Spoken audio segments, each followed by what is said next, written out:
સુરત શહેરમાં ગઈકાલે જ્યાં ગણેશ પંડાલમાં પથ્થરમારો થયો તે સૈયદપુરા વિસ્તારને મામલે આજે ગૃહ રાજ્યમંત્રી હર્ષ સંઘવી સુરતના પોલીસ કંટ્રોલ રૂમમાં પહોંચ્યા. સીસીટીવી કેમેરાથી તમામ ઘટનાનું નિરીક્ષણ કરીને જરૂરી સૂચના કર્યા. પોલીસ કમિશનર અને ઉચ્ચ અધિકારીઓ સાથે મેયર સહિત તમામ કોન્ફરન્સમાં હાજર રહ્યા. પથ્થર ફેંકનાર સૌથી મોટો સામાજિક ગુનેગાર છે, હર્ષ સંઘવીએ કહ્યું. આ સાથે ગૃહ રાજ્યમંત્રી હર્ષ સંઘવી સીસીટીવી કેમેરાથી તમામ ઘટનાઓ પર નજર રાખી રહ્યા છે. જુઓ વિડીયોમાં ગૃહમંત્રી હર્ષ સંઘવીએ આ ઘટના વિશે શું કહ્યું અને કઈ સજા આપવી જોઈએ. સૈયદપુરા વિસ્તારમાં ગણપતિ પંડાલમાં કાલે અસામાજિક તત્વો દ્વારા જે પથ્થરમારો કરવામાં આવ્યો હતો, સૌ લોકોને પોલીસ દ્વારા તાત્કાલિક ધરપકડ કરવામાં આવી હતી. આખી રાત દરમિયાન વિસ્તારની અંદર કોમ્બિંગ કરીને જે લોકો દ્વારા પોતાના ઘરોની બાલ્કની, ટેરેસ પરથી અને અલગ અલગ જગ્યા પરથી જે પથ્થરમારો કરવામાં આવ્યો હતો, તે સૌ લોકોને ડ્રોન, સીસીટીવી અને અન્ય વિડીયોના વિઝ્યુઅલ્સના માધ્યમથી ધરપકડ કરવામાં આવી છે.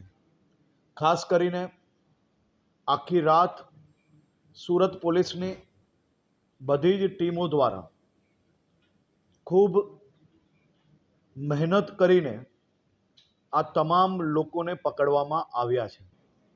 અનેક લોકો પોતાના ઘરની બહાર દરવાજામાં લોક લગાડીને અંદર છુપાયેલા હતા. કોઈક પડદાની પાછળ તો કોઈક ઉપર અભરાઈ પર બી છુપાયેલું પોલીસે પકડ્યું છે. આ બધા જ કિસ્સાને જોતા જોતા સાથે સુરત પોલીસને ખાસ સૂચન કરવામાં આવ્યું છે અને પોલીસ દ્વારા બી આ બાબતની ખૂબ જ ગંભીરતાપૂર્વક ધ્યાન આપવામાં આવ્યું છે કે પથ્થર મારનાર એ કોઈ બી વ્યક્તિ હોય, એ માત્ર કાનૂની ગુનેગાર નથી, પરંતુ સમાજનો બી ખૂબ મોટો ગુનેગાર છે. પરંતુ એની સાથે સાથે પોલીસ કમિશનર શ્રી દ્વારા એમની આખી ટીમને પહેલાં જ ખાસ સૂચના આપવામાં આવી હતી અને આજે ફરી સૂચના આપવામાં આવી કે કોઈ બી વ્યક્તિ ભૂલથી બી એક બી બેગુનાહ વ્યક્તિ આમાં ફસાવો ના જોઈએ. સુરત શહેર પોલીસ ટીમ દ્વારા એ બાબતની બી ગંભીરતાપૂર્વક ધ્યાન રાખવામાં આવ્યું છે.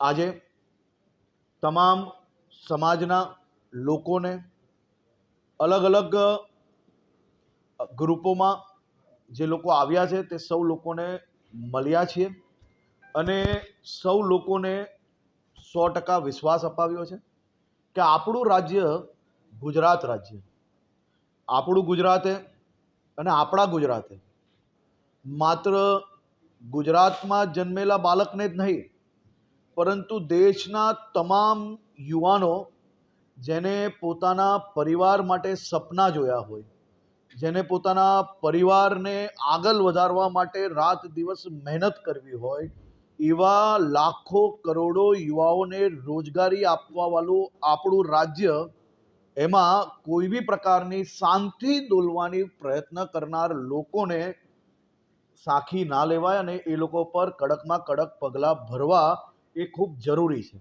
અને એ જ કાર્ય સુરત પોલીસ દ્વારા કરવામાં આવે છે.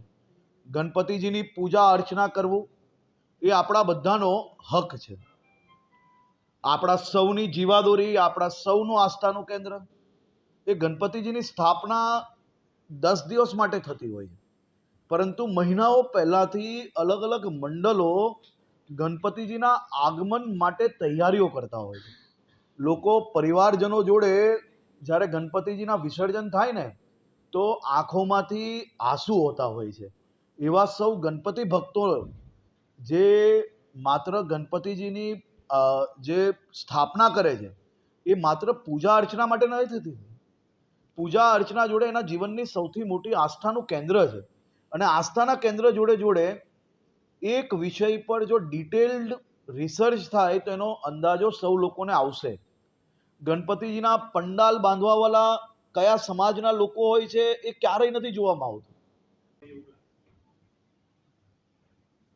એ 6 છોકરાઓ માટેનો બી વિષય પોલીસ દ્વારા ડિટેલ્ડ ઇન્વેસ્ટિગેશન કરવામાં આવ્યું છે. આજે કોર્ટમાં જ્યારે હાજર કરવાના છે તે પહેલાં જે તપાસનો વિષય છે એના મુદ્દાઓ હમણાં મારે ડિક્લેર કરવા એ યોગ્ય નથી.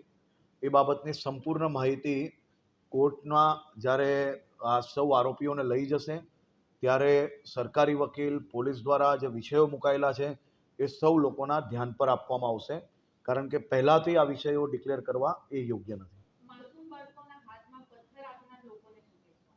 મેં બહુ ક્લિયર કહ્યું છે કે કોઈ બી પથ્થર ફેંકનાર વ્યક્તિ એ માત્ર કાયદાકીય ગુનેગાર નથી, એ સૌથી મોટો સામાજિક ગુનેગાર છે. કોઈ બી સમાજ ના હોય, આની અંદર કોઈ બી પ્રકારની લાગણી, કોઈ બી પ્રકારનો દયા એ હોઈ જ ના શકે. પથ્થર ફેંકવું અને પથ્થર ફેંકવાનો વિચાર બી કઈ રીતે આવી શકે. મારી તો ખાસ કરીને સમાજને અપીલ છે કે આ પ્રકારના યુવાનોને સાચી દિશા આપવી જોઈએ. આપણી જવાબદારી છે.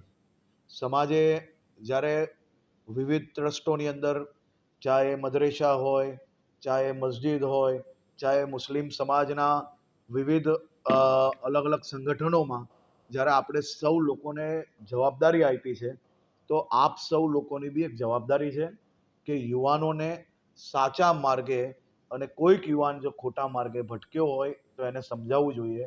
હું ફરી કહું છું, પથ્થર કોઈ બી જગ્યા પર ફેંકનાર કોઈ બી સમાજનો વ્યક્તિ હોય, અમે છોડતા નથી.